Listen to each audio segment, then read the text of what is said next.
Hi everyone, welcome to another Nature Walks video. Today I want to show you a really easy to identify yellow plant, a nice easy yellow wildflower. As you can see, I'm sort of just stood in this nice open sort of woodland edge, woodland glade. This is a bit of deer fencing actually that's been put up to allow a bit of natural regeneration next to me. But I'm stood in essentially a section between that regenerating wood and the very edge of this sort of rather mature woodland. And the plant I'm looking for is growing pretty prolifically all on the floor here. So I said it's a yellow one. Hopefully you can see there's quite a few yellow flowers. So I'm going to bring you in close. There's one right by my feet, which is nice and handy. So this is the plant, and it really is quite recognisable. It's nothing to mix it up with. This is cow wheat. Okay, so cow wheat. And cow wheat is easy to pick out because it's got these very long pairs of leaves. So you can see that they're just in a pair going up the stem. It's got a square stem, and the flowers are these long tubular yellow flowers, and very often they're in pairs. So you can see that there's two flowers just sat together there in a pair, and just as the flower grows and it matures, it gets sort of new pairs of flowers growing up the stem. But very often you find it with just one set of flowers at the top. So really quite a characteristic plant. I don't think there is anything you can really mix this one up with. Now it's a pretty cool plant for a couple of reasons. The first is it's a really good indicator of acidic soils. So it only really tends to grow in acidic soils, which means it's limited to acid woodland, which is what we've got here, or even going on heathland, which is often very acidic. It can grow on alkaline soils, but nowhere near as prolific as it does here.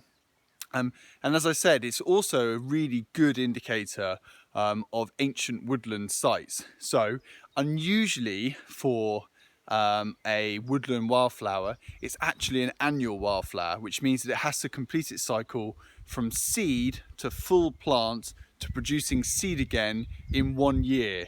Okay, so this plant will die after 1 year.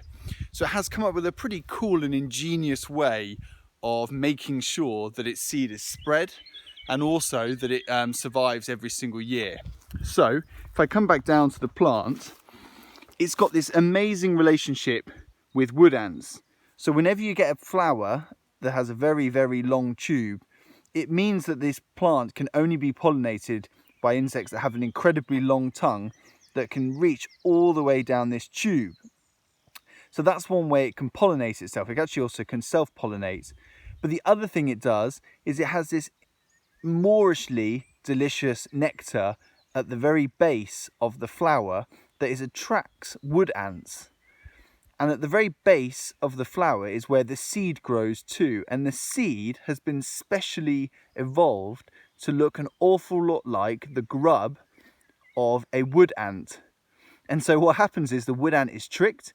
It grabs that seed, it takes it down, scuttles off through the grass back to its nest, and either it realizes halfway along the way that it's actually just a seed and not a grub and drops it, or it takes it all the way back to the nest and it starts to spread all of the cow wheat across a much larger area. And essentially you can imagine how slow that process would be.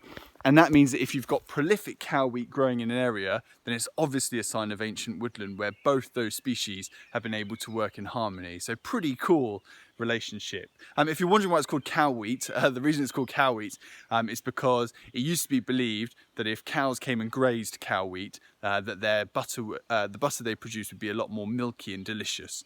So it used to be a favoured plant for local dairymen to try and bring their cows to so they could graze it to make top quality butter. So yeah, so the cow wheat plant. So hopefully that's nice and an easy one for you to identify. As I said, look for those long thin pairs of leaves, tubular looking pairs of yellow flowers, and not really anything you can mix it up with. Okay, hope you enjoy. Bye.